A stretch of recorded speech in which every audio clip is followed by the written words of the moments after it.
Our Catholic Benedictine tradition of faith, reason, and community is the foundation of life at Saint Anselm. We see it every day through the community of Benedictine monks. As the third oldest Catholic college in New England, Saint Anselm places importance on honoring tradition and history. Our roots have grown throughout the years and are rich with Christian and monastic tradition. The monks have been an integral part of the Saint Anselm College experience since the beginning.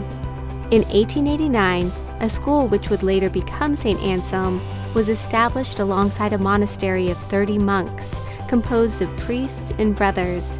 Today, this community of 28 still plays an active role in campus life.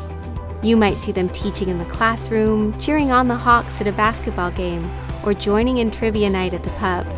They also work in college offices and, of course, pray and celebrate daily in the Liturgy of the Hours and the Liturgy of the Eucharist in the Abbey Church. Life as community members seeking peace and order was originally envisioned by Saint Benedict of Nursia. Saint Anselm College is guided by the values and principles of community, hospitality, respect, and stewardship, which all members of the Anselmian community, from a diversity of backgrounds and religious affiliations, are able to access as guides in their daily lives. Keep watching to further explore your potential future campus and what the next 4 years hold.